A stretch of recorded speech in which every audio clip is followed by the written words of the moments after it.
হুজুর আহমদ মুস্তাফা মুহাম্মদ মুজতবা সাল্লাল্লাহু আলাইহি ওয়াসাল্লামের রাজ দরবারে লক্ষ কোটি দরুদ সালামের হাদিয়া প্রেরণ করছি। আল্লাহ গোলামদের পাগলদের প্রেমিকদের দরুদ সালামের হাদিয়া আমার নবীর রওজায়ে আতহারে পৌঁছায় দিন, আমিন।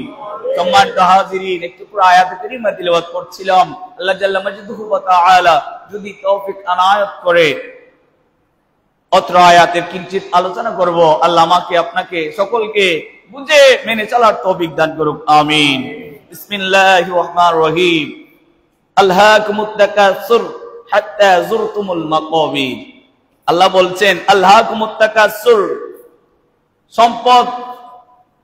সম্পদের অধিক কামনায় তোমাদেরকে এত ব্যস্ত করে রেখেছে, এত অমনোযোগী করে রেখেছে, হাত্তা যুরতুমুল মাকাবির, বান্দা তোমরা কবরের কথা পর্যন্ত যে এই ভুলে রয়েছ। এই মানুষের যে সম্পদের যত সম্পদ রয়েছে, সম্পদের আগ্রহী, এই আগ্রহটা, সম্পদ সঞ্চয় করা, এই সঞ্চয়টা, দুনিয়া আহরণ করা, এই আহরণটা অতক্ষণ পর্যন্ত স্থায়িত্ব থাকবে যতক্ষণ পর্যন্ত নিজের দেহের ভিতর জান রয়েছে। কথা বলুন ঠিক কিনা? আমরা আজকে টাকা উপার্জন করি, আজকে আমরা দুনিয়ার জন্য অনেক কিছু করে যাই, এই সব কিছু যতক্ষণ দেহে প্রাণ রয়েছে অতক্ষণ পর্যন্ত। যখন আমাকে আপনাকে কবরে দেওয়া হবে তখন আমরা ওই দুনিয়াদারির আগ্রহ এগুলো আমাদের কাছে আর থাকবে না। কথা বলুন ঠিক কিনা? তো আগ্রহ যখন থাকবে না, আল্লাহ বলছেন কাল্লা সাওফা তা'লামুন, তোমাদের যখন মৃত্যু আসবে, সাকরাত চলে আসবে, এখন মৃত্যু হয়ে যাবে এর আগ মুহূর্তে আপনাকে দেখানো হবে, বান্দা দুনিয়ার জমিনে যাই করছো, ভালো খারাপ, ভালো খারাপ যাই করছো সবকিছু তোমাকে দেখানো হবে। ফামাইয়ামাল মিসকালা যাররাতি খায়রান ইয়ারা ওয়া মাইয়ামাল মিসকালা যাররাতিন শাররান ইয়ারা। ভালো করছো খারাপ করছো বান্দা, এ ভালো খারাপ কিঞ্চিত ভালো কাজ করছো, কিঞ্চিত খারাপ কাজ করছো বান্দা, আল্লাহ এই ভালো কাজ অথবা খারাপ কাজ বান্দাকে এভাবে দেখানো হবে। আল্লাহ আমাদের সর্বদা ভালো কাজ করার তৌফিক দান করুক, আমিন। আল্লাহ বলছেন আলহাকুমুত তাকাসুর, দুনিয়ায় এমন অমনোযোগী করে রেখেছে তোমাকে, সম্পদ এমন অমনোযোগী করে রেখেছে তোমাকে মৃত্যুর জন্যে। মৃত্যু যে হবে, কবরে যে যেতে হবে সেটাও পর্যন্ত বান্দা ভুলে গেছে। আল্লাহ বান্দাকে দুনিয়ার জমিনে পাঠিয়েছে ইমতিহান স্বরূপ, পরীক্ষা স্বরূপ পাঠানো হয়েছে। অতএব এখানে কি করব কি করব না, কি লিখব কি লিখব না, ফলাফল হবে কিয়ামতের ময়দানে, ঠিক কি না? আল্লাহ বলছেন কাল্লা সাওফা তা'লামুন, তোমাকে জানিয়ে দেওয়া হবে। সুম্মা কাল্লা সাওফা তা'লামুন, কাল্লা সাওফা তা'লামুন, সুম্মা কাল্লা সাওফা তা'লামুন, তোমাকে শীঘ্রই জানিয়ে দেওয়া হবে, কবরে জানিয়ে দেওয়া হবে। এই জন্য বান্দা কবরের জিন্দেগানি আমাদের মনে রাখা দরকার আছে না নাই? আরো জোরে বলেন। কবরের জিন্দেগানি যদি আমরা মনে রাখি, দুনিয়ার জমিনে আমরা এমন ভাবে চলবো, দুনিয়ার জমিনে আমরা এমন ভাবে ঘুরবো ফিরবো, চলতে ফিরতে আমাদের মনে রাখতে হবে, আমাকে একদিন পরীক্ষার সম্মুখীন হতে হবে, ঠিক কিনা? এই জন্য কবরকে দুনিয়ার জমিনে থাকাকালীন সময়ে কবরের প্রস্তুতি নিবে, যারা কবরে গিয়েছে সে কবরকে সম্মান করবে। সুবহানাল্লাহ। হুজুর জহিরুল্লাহ মুমিন শাহ শুয়ে রয়েছেন, আমরা জিয়ারত করি কিনা? আব্বা আম্মা কবরে, আমরা এখন ভালো আছি, আব্বা আম্মা কবরে আমরা জিয়ারত করি কিনা? জোরে বলেন না। এই কবরকে সম্মান করা, কবরকে ইজ্জত করা, কবরকে সম্মান করা আমার নবীর বাণী। আমার নবী বলেছেন, ওয়ামিন আদাবিজ জিয়ারাতি আন ইয়াকুলা মুস্তাকবিলাল কবরি মুস্তাদবিরাল কিবিলাতিল হিজা ওয়াজহি। বলে তোমরা যখন কবরের সম্মুখে দাঁড়াবে, মুখোমুখি হয়ে দাঁড়াবেন, কেবলাকে পিছন দিয়ে ময়্যতকে সামনে রেখে দাঁড়াবে। আমরা যখন মৃত্যুবরণ করি আমাদের চেহারা কানা ডান দিকে পেরানো হয়, ঠিক কিনা? আপনাদের এখানে নাই? মানুষ মৃত্যুবরণ করলে চেহারাটা কোন দিকে ফিরাই দেয়? না বাম দিকে? ডান দিকে ফিরাই দেয়। এখন উত্তর দক্ষিণ সময় দিয়েছেন, ওনার চেহারাটা কোন দিকে? জোরে বলেন, আওয়াজ দেয় না, এরা বুঝে না মনে হয়। কোন দিকে? পশ্চিম দিকে ওনার চেহারা। পশ্চিম দিকে কেন হলো? পশ্চিম দিকে ওনার কেবলা, এই জন্য ওনার চেহারা কোন দিকে? বান্দা তুমি যখন জিয়ারত করবে তুমি ওনার সম্মুখ হয়ে দাঁড়াবে, কেবলাকে পিছন দিয়ে। কেবলা আমি যখন ওনার, এখন আপনারা বসছেন কেবলামুখী হয়ে, কেমন? আপনারা কোন মুখে হয়ে বসছেন? আর আমি দাঁড়াইছি কেবলাকে পিছন দিয়ে, ঠিক কিনা? আপনারা মুনাজাত করেন কেবলাকে সামনে রেখে, আর আমি যখন আপনাদের সামনাসামনি হয়ে যায় আমার কেবলা পিছন হয়ে গেছে, ঠিক কিনা? আর মোনাজাতের কেবলা হচ্ছে আসমানের দিক। মোনাজাতের কেবলা কোন দিক? জোরে বলেন। এদিকে ডানেও না, বামেও না, সামনেও না, পিছনেও না। মোনাজাতের কেবলা কোন দিকে? উপরের দিকে। এই জন্য মোনাজাত যে কোনো দিক দিয়ে করলে হয়ে যায়। কারণ মোনাজাতের সময় হাত কোন দিকে তুলে? কেউ কি এভাবে তুলে? কোন ভাবে তুলে? এভাবে। এই জন্য এভাবে, অনেকে আবার এভাবে না, এভাবে মোনাজাত করবেন, এটাই সহিহ হাদিসে পাক। সালাতুনিয়া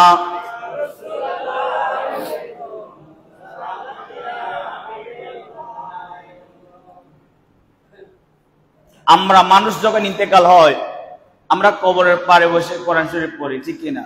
কবরে কোরআন শরীফ পড়ে না? আমাদের দেশে অনেক হুজুর ফতোয়া দিয়েছে কবরে কোরআন শরীফ পড়া বেদাত। সত্যি বেদাত। কবরের উপর কোরআন শরীফ পড়া বেদাত। কবরের উপর কোরআন শরীফ পড়া নাজায়েজ। কবরের উপর কোরআন শরীফ পড়া গুনাহের কাজ। তবে কবরের পাড়ে কোরআন শরীফ পড়া জায়েজ। কবরের পাড়ে কোরআন শরীফ পড়া সওয়াবের কাজ। কবরের পাড়ে দাঁড়িয়ে জিয়ারত করা সওয়াবের কাজ। সুবহানাল্লাহ। আমার রাসূল আরবি সাল্লাল্লাহু আলাইহি ওয়াসাল্লাম ইরশাদ করেছেন, ওয়া আন আবি হুরায়রা রাদিয়াল্লাহু তাআলা আন قال قال رسول الله صلى الله عليه وسلم لا يجلس احدكم على جمرة। খবরদার, হে বান্দা খবরদার, তোমরা কবরের উপর বসবে না। ইয়া রাসূলুল্লাহ বসলে কি হবে? সাহাবায়ে কেরাম জিজ্ঞাসা করে, ইয়া রাসূলুল্লাহ বসলে কি হবে? আমার নবী বললেন, ফাতুরিকু আসিয়াবু ফাতাখলুসা ইলা জিদলিহি খায়রুল লাহু মিন আইয়াজলিসা আলা কবরি। বান্দা আগুনের উপর বসলে কাপড় পরে যায় না, ভালো থাকে। জোরে বলেন না। আগুনের উপর বসলে কাপড় কি ভালো থাকবে না? পুরে যাবে, পুরে যাবে, সামরা শুদ্ধ পুরে যাবে, ঠিক কিনা? তো আমার নবী বলছেন, কোন বান্দা জেনে শুনে কবরের উপর বসলো, সে দুনিয়ার আগুন জ্বালাচ্ছে এটা দেখে, কিন্তু ওটা দেখে না। কারণ আল্লাহ পর্দা দিয়ে দিয়েছে। কি দিয়ে দিয়েছে? পর্দা। কবরের ভিতর কি হয় আমি দেখি না, আপনি দেখি না, আমার রাসূল দেখেছেন। আমার নবী বলছেন, বান্দা জেনে শুনে কোন বান্দার কবরের উপর বসবে না। যদি বসো, তোমাকে তোমার আমলিয়তকে আগুন, শুকনা লাকড়ি আগুনের মধ্যে দিলে যেভাবে জ্বলে যায়, বান্দা যদি কবরের উপর বসে জেনে শুনে বান্দার সমস্ত আমল আল্লাহ জ্বালিয়ে চারকার করে দিবে। চিৎকার দিয়ে বলুন নাউজুবিল্লাহ। এজন্য আমরা কবর দেওয়ার পর চতুর্দিকে বেষ্টনী করে দিই, যেন কবরে কেউ প্রবেশ করতে, বলেন এরা কথা বুঝে না, কবরে প্রবেশ করতে না পারে, গরু ছাগল পর্যন্ত প্রবেশ করতে না পারে। এই জন্য আমরা বেষ্টনী দিয়ে দিই, বেড়া দিয়ে দিই, ঠিক কিনা? আল্লাহ আমাদের কবরকে সম্মান করার তৌফিক দান করুন। কেন? কবর তো দিলে মানুষ পচে যায়, গলে যায়, মরে যায়। তো আমি আপনি গিয়ে আসসালামু আলাইকুম ইয়া আহলাল কুবুর কাকে বলছি? নিশ্চয় উনি সালাম, যাকে সালাম দিব উনি সালামের জবাব দেয়। আমি শুনি না, আমার কান বধির হয়ে গেছে, আমার চোখ অন্ধ হয়ে গেছে, এখানে আমার কানের মধ্যে পর্দা পড়ে গেছে, চোখের মধ্যে পর্দা পড়ে গেছে। এজন্য আমি দেখি না হুজুর জয়নুল্লাহ মুমিন শাহ আলাইহির রহমত দেখে কার শক্তি বলে? জোরে বলেন, আল্লাহর শক্তি বলে। সালা দুনিয়া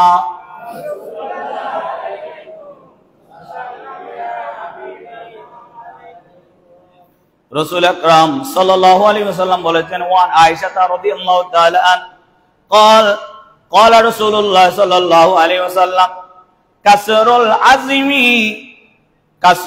আজমিল মাইয়াতি কাকাসরিহিল হাইয়া। জীবিত অবস্থায় কোন মানুষের হাড় ভেঙে ফেললে মানুষ কি কষ্ট পাবে না শান্তি পাবে? জোরে বলেন, কষ্ট পাবে। বলে আমার নবী বলছেন, মানুষটি যখন মৃত্যুবরণ করছে তার হাড় যদি ভাঙা হয়, জীবিত অবস্থায় যেমন কষ্ট পেয়েছে মৃত্যুর পরে এর চেয়ে বেশি কষ্ট পায়। দেখেন, আমরা মনে করি মৃত্যুর পর সে তার কোনো বোধগম্য হয় না, এটা আমি দেখি না, আপনি দেখেন না। আমার নবী দেখছেন যে জীবিত অবস্থায় হাতের হাড় ভেঙে গেল, পায়ের হাড় ভেঙে ফেললেন, তার যত কষ্ট হয়েছে মৃত্যুর পর তার গায়ে যদি আঘাত করা হয়, তার পা ভাঙা হয়, তার হাত ভাঙা হয়, দুনিয়ার জমিনে যত কষ্ট হয়েছে মৃত্যুর পরে কষ্টটা দ্বিগুণ হয়ে যায়। আল্লাহ আমাদের বুঝার তৌফিক দান করুন। এই জন্য আল্লাহর কাছে পানা চাই, আল্লাহ তুমি আমাদেরকে এমন মৃত্যু দিও না যে মৃত্যুর কারণে আমাদেরকে পোস্টমর্টম করা হয়। মানুষ মৃত্যুর পর তার গায়ে যদি একটা, আমাদের মাছি আছে না, মাছির পাখনা আছে না, এক মাছি থেকে পাখনা ঝরে গিয়ে ওই পাখনাটা পারি না পাতলা, মাছির পাখনা ভারী না পাতলা না, মনে হয় 2-3 গ্রাম, 1 গ্রামও হবে না। রাসূল আরবি সাল্লাল্লাহু আলাইহি ওয়াসাল্লাম বলছেন, ওই মৃত্যু হওয়ার পর মানুষের গায়ে যদি একটা মাছির পাখনা এসে যদি গায়ে পড়তে লাগে, ময়তের লাগে যেন পাহাড়টা তার গায়ে এসে পড়ছেন। এটার নাম ইসলাম, এটার নাম কি? এই জন্য ময়্যতকে এমন ভাবে গোসল দিয়ে দিতে হবে যেন কষ্ট না পায়, নরম হাতে ধরতে হবে।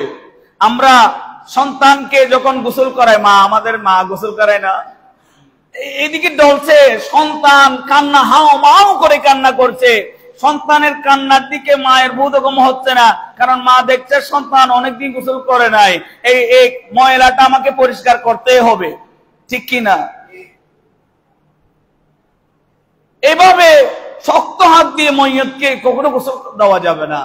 ময়্যতকে গোসল দিতে হবে নরম হাত দিয়ে, আদবের সহিত, একদম আদবের সহিত নরম হাত দিয়ে গোসল দিতে হবে। এটা ময়্যতের সম্মান। আল্লাহ কবুল করুক, আমিন। সালাতুন ইয়া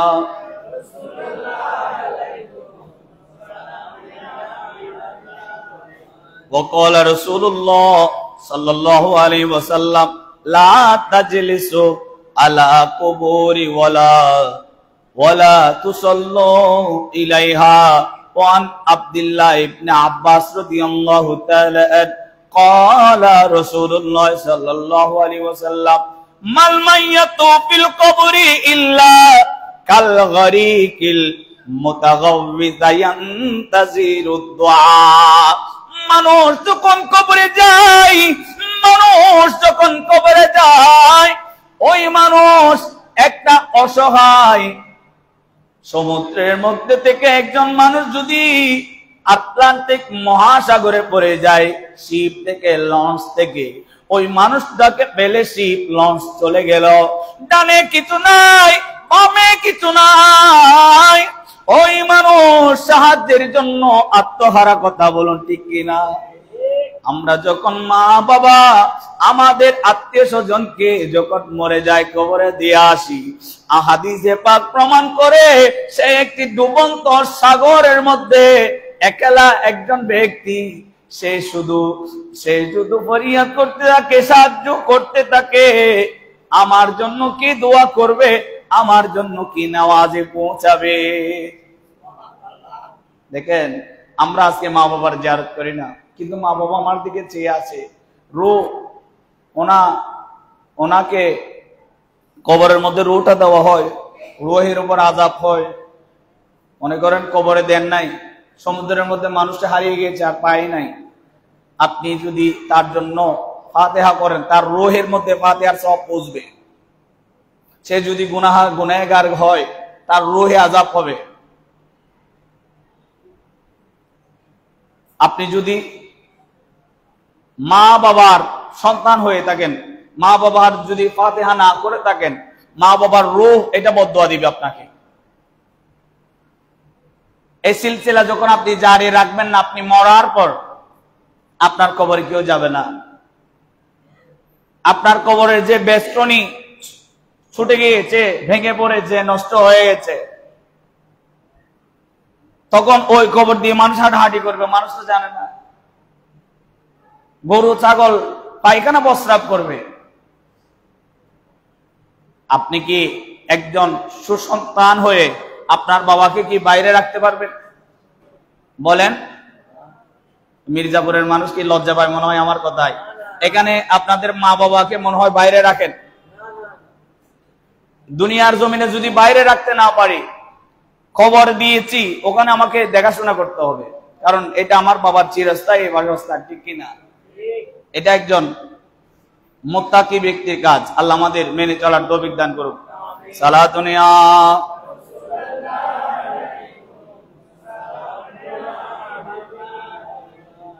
মৃত ব্যক্তি কয়েকজন ব্যক্তির কাছ থেকে সাহায্য চায়। দাওয়াতু মিন আবি আও উম্মি আও আখি আও সাদিকি। একজন ব্যক্তি বাবা, আরেকজন মা, আরেকজন ভাই, আরেকজন ব্যক্তির নাম হচ্ছে বন্ধু। আমাদের অনেক বন্ধু আছে না, অনেক ভালো বন্ধু, যে ওনার বিপদে আমি এক খাড়া সাহায্য করার জন্য, এরকম বন্ধু আছে কিনা?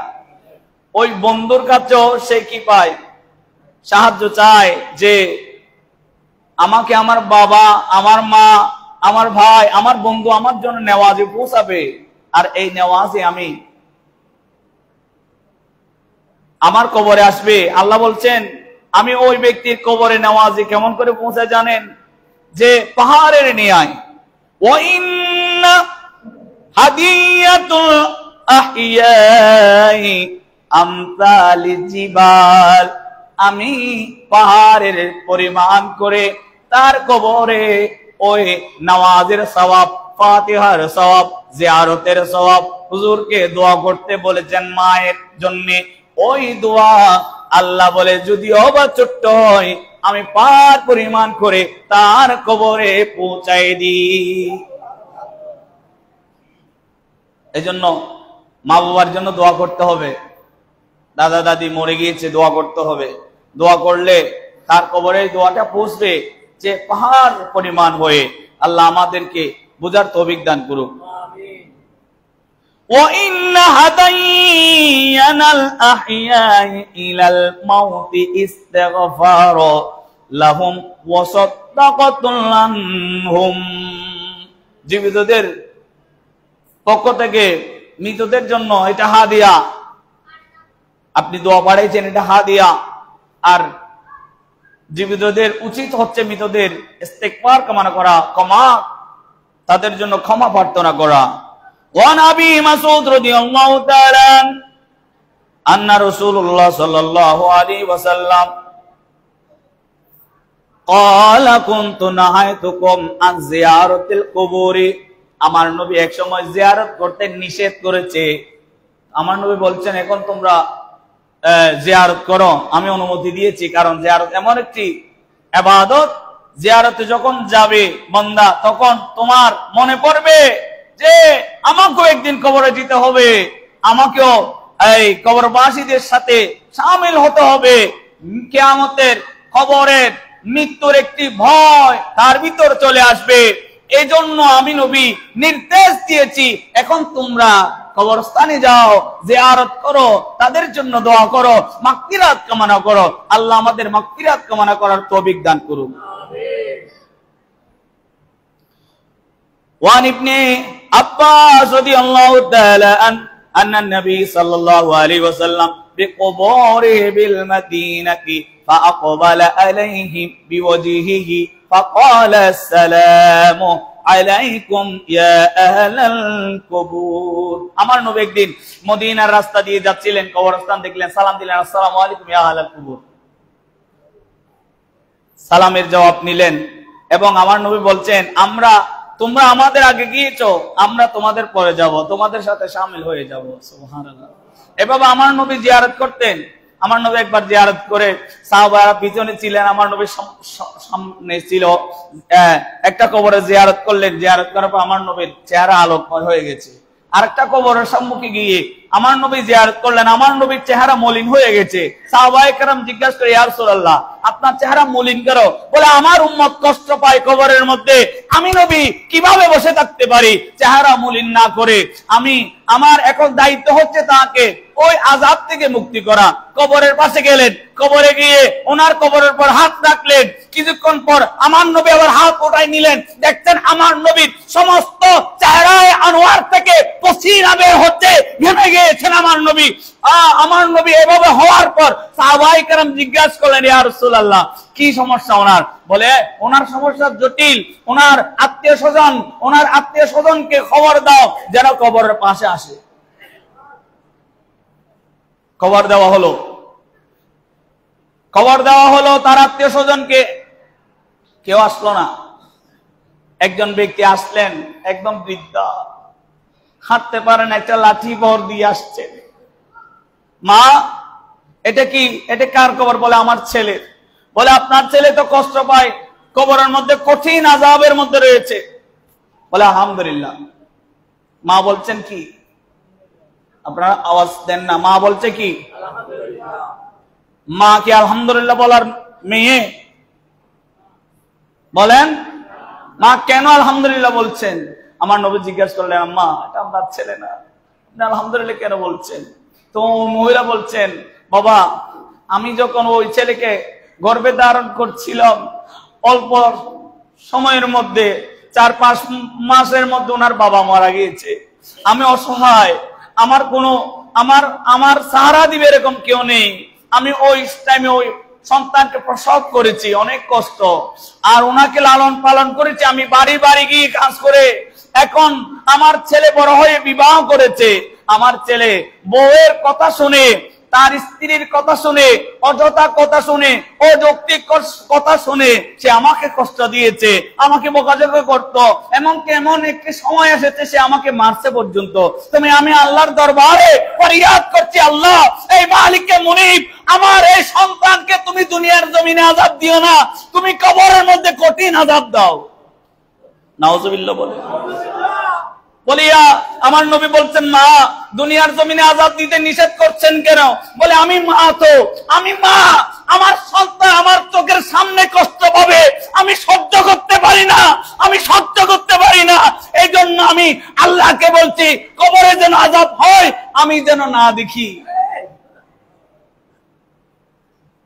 মাটা কিরকম জিনিস দেখেন। হাই তো আমার নবী বলছেন আপনার ছেলেকে ক্ষমা করে দেন না।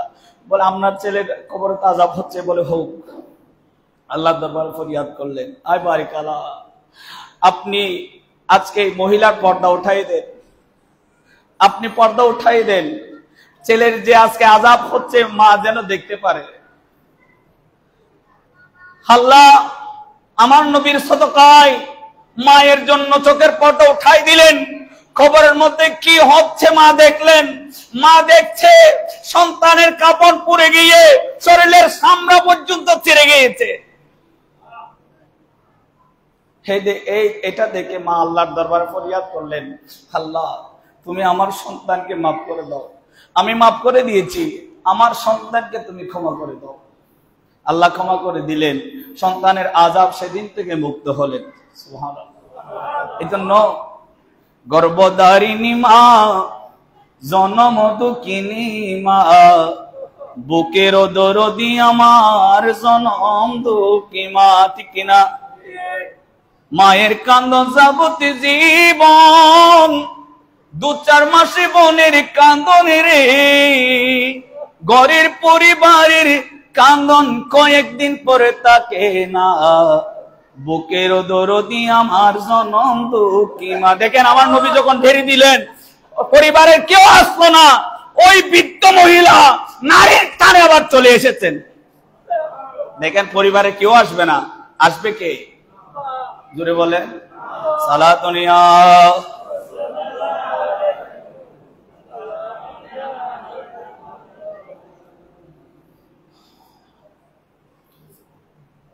وعن عائشة رضي الله تعالى قالت كان رسول الله صلى الله عليه وسلم كلما كان ليلتها من رسول الله صلى الله عليه وسلم يخرج من آخر الليل إلى البقيع। আমার নবী এক একদিন এক একজন স্ত্রীর ঘরে থাকতেন। আম্মা জান আয়েশা সিদ্দিকা রাদিয়াল্লাহু তাআলা আনহা বলছেন, আমার ঘরে যেদিন আসতো আমার নবীকে আমি দেখতাম রাতের শেষ ভাগে আমার নবী উঠে কবরস্থানের দিকে গিয়ে জিয়ারত করতেন। আমার নবীকে দেখতাম রাতের শেষের ভাগে গিয়ে দেখতাম জিয়ারত করতে, কবরস্থানে গিয়ে জিয়ারত করতেন। আল্লাহু আকবার কবীরা। আল্লাহ আমাদের ওই জিয়ারত করার তৌফিক দান করুক। আরো জোরে বলেন আমিন। ওয়া ইন্না ফাতিমা বিনতেন নবী সাল্লাল্লাহু আলাইহি ওয়াসাল্লাম কানাত তারুজুল কবরা আম্মিহা হামজাতান। আমার খাতুনে জান্নাত মা ফাতিমা যাহরার চাচা হামজা রাদিয়াল্লাহু তাআলা ওনার কবরে গিয়ে ফাতিমা যাহরা রাদিয়াল্লাহু তাআলা আনহা গিয়ে জিয়ারত করতেন। সুবহানাল্লাহ বলেন। আমাদের দেশে কোথাও মহিলারা জিয়ারত করতে পারে না কেন? আমি মানুষ, উনি মানুষ নয়। আমি বাবার জন্য জিয়ারত করব, দোয়া করব, উনি করতে পারবে না? পারবে, কিন্তু ওনারা শালীনতা বাঁচিয়ে রেখে জিয়ারত করবে। মায়ের জন্য, বাবার জন্য, বিশেষ করে মহিলাদের মনে থাকে যে আগামী মাসে আমার বাবার ফাতিহা, একটা মুরগি আনো, জবে করো, ফাতিহা দিব। ঠিক কিনা? মহিলাদের বেশি মনে থাকে এগুলো। এই জন্য শুধু পুরুষগণ জিয়ারত করবে তাই নয়, মহিলারাও জিয়ারত করবে। ফাতেমা আমার নবীর কন্যা, উনিও জিয়ারত করেছেন, ওনার চাচার কবর জিয়ারত করেছেন। এই জন্য আমাদেরকে খেয়াল রাখতে হবে, ইবাদত এটা ছোট্ট ইবাদত হোক, ইবাদত এটা ছোট্ট হোক, সওয়াবের কাছে যা অতি ছোট্ট হোক, এটা আমাকে করতেই হবে। ঠিক কিনা? আল্লাহ আমাদের জিয়ারত করার তৌফিক দান করুক। এটা আলমে বরজক প্রতিটা মানুষকে অবশ্যই এটা যাইতে হবে, মানতে হবে যে দুনিয়ার জমিনে যে ভালো কাজ করলো কবরে গিয়ে তার যা যা পাইলো, দুনিয়ার জমিনে যে খারাপ কাজ করলো কবরে গিয়ে তার যা যা পাইলো। ঠিক কিনা? এজন্য কবরে যাওয়ার আগে নিজেকে কবরের প্রস্তুতিটা নিয়ে নিতে হবে, যেন আমাকে পরীক্ষার যেন যখন সম্মুখীন হবে আমার কোনো কষ্ট যেন না হয়, আমি পরীক্ষার যথাযথভাবে আনসার ওখানে করতে পারি, সেই ব্যবস্থা দুনিয়ার জমিনে প্রত্যেকে করার তৌফিক দান করুক, আমিন। দোয়া চেয়েছে একজন ভাই, উনি জর্জরিত মামলা মোকদ্দমা এভাবে শত্রুতামি নিয়ে জর্জরিত, আল্লাহ যেন ওনাকে ন্যায় বিচারটা দান করে, আমিন বলেন। এভাবে আমরা যত মানুষ দুনিয়ার জমিনে হিংসার কবলে পড়ে, শত্রুতামির কবলে পড়ে, আমরা যারা বিচারের সম্মুখীন হই, যেদিকে সহি বিচার আল্লাহ সেই বিচারে সেই সহি মানুষের পক্ষে বিচার হওয়ার তৌফিক দান করো, আমিন। মোহাম্মদ আসিফ দোয়া চেয়েছে, আল্লাহ আসিফকে তুমি কামিয়াবি দান করো, আসমানি বালা জমিনি বালা থেকে তুমি হেফাজত করো। আরো অনেক মানুষ আমাকে দোয়া চেয়েছে আমার কাছে, প্রতিজনের দোয়া তুমি মাওলার কাছে রাখি, আল্লাহ প্রতিজনের দোয়া দরখাস্ত পূরণ করে দাও, আল্লাহুম্মা আমিন। আসসালাতু ওয়াসসালামু আলাইকা রাসূলুল্লাহ ওয়া আলা আলিকা ওয়া আসহাবিকা ইয়া রাহমাতাল লিল আলামিন।